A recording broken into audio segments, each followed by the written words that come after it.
Oftentimes there are not happy endings when there is a bad judge, a judge that leans heavily to the side of the prosecution. That's probably why so many people in America are incarcerated for either crimes they didn't commit or they were overcharged and they shouldn't be there. But there is a judge that was unfair along the way that helped put them there.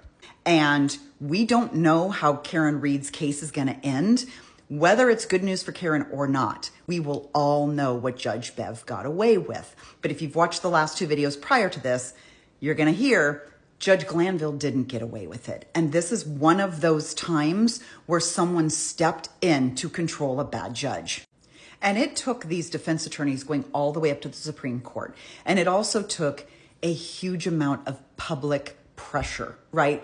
This thing became a media circus, and there was so many people pushing back on this judge that finally he said, okay, I'm going to allow one of my colleagues, Judge Krause, to come in here and at least hear the motions, right? We're going to pause this trial. She's going to hear the motions because there's been multiple motions for mistrial and there's been multiple motions for this judge to recuse himself. And Glanville was just like, fuck your motions. Like he wouldn't even hear them. He's like, nope, no grounds for me to recuse. Nope. Let's keep going. And he kept just letting himself get away with stuff. And so Judge Krause steps in. Judge Krause says, nope, I do not think he can be impartial. And she rules that he has to recuse himself. So it goes back to the Fulton County clerk and they do like a lottery type system. She picks another judge. They pick Judge Shakira Ingram. Now she immediately recuses herself because she's got something there that she's had a relationship or she's dated somebody who was one of the court clerks in the other case. So she has a weird connection and she's worried that that would be seen as inappropriate. So she immediately recuses herself. And to be honest with you, this is a very big trial and it is a big fucking mess. I don't know that anybody really wants to step in the middle, except for Judge Paige Reese Whitaker. Judge Whitaker turns out to be an absolute godsend to these defendants who were getting an unfair trial. Because if anything else, she's assigned on July 17th. She takes a couple of weeks to get up to speed and the trial resumes on August 5th of 2024. So this is last summer. And she immediately is like, I'm done with the bullshit. It turns out that there had been a ton of Brady violations. There had been so many times that the prosecution hadn't given evidence to the defense. So much so that Judge Whitaker orders every single person in the DA's office who has anything to do with this trial to go back through mandatory Brady training. She's like, I'm going to need you to take this class. I'm going to need you to watch this video. And then each of you needs to tell me when it's completed. She tells the prosecution, your case is a big mess. You can't call half these witnesses. Half these witnesses can't testify to anything. She's tossing out things right and left. One of my favorite pieces is that she's finally the first person of any authority to say, the things you're calling evidence are not evidence. A huge portion of their case is contingent on these men have said in their rap lyrics and their social media feeds, right?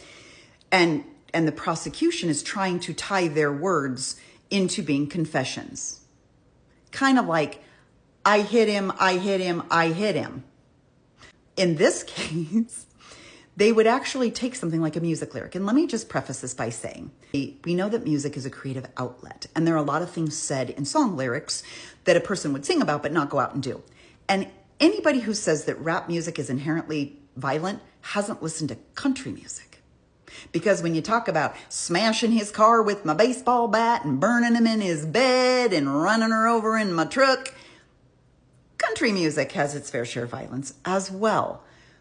But when you rap about a lyric, and I'm just making this up, that bitch will get her due. And then any woman in Atlanta shows up dead. They're like, see, premeditated murder. Premeditated murder. They were tying lyrics of songs and social media posts like hashtag karma, hashtag that'll shut her up. Those were confessions to these murders, allegedly. Never mind that their main witness, Kenneth Copeland, aka Lil Woody, crashed and burned on the stand, basically double-crossed them on the stand.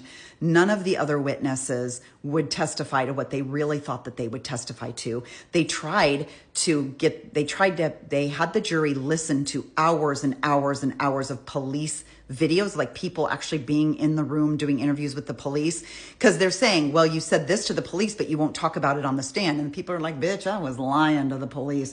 One witness, while he's on the stand sworn in, is like, I'm so high right now, I don't even know what's going on. This case was a fucking mess from the beginning.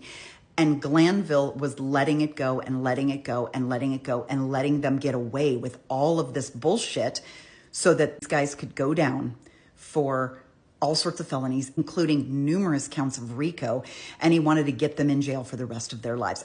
And the end result, once you get a fair trial, you discover that none of these guys did any of these things. You discover that the prosecution's case was for shit.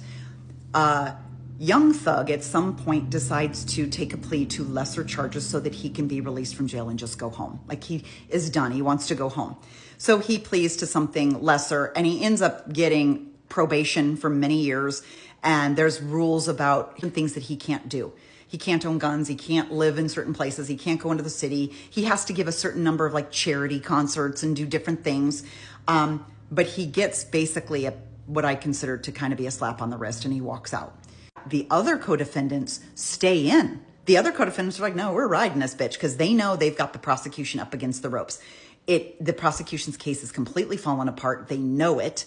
And so at the end, Yak Gotti is acquitted of all of these charges. Now, some of these guys still had to face other charges to be punished for other things. This entire 56 count RICO indictment and all of these felony charges went right the fuck out the window once the judge came in that said, no, this has to be a fair trial. We need more Judge Paige Whitakers and many, many, many fewer Judge Beverly Cannonis.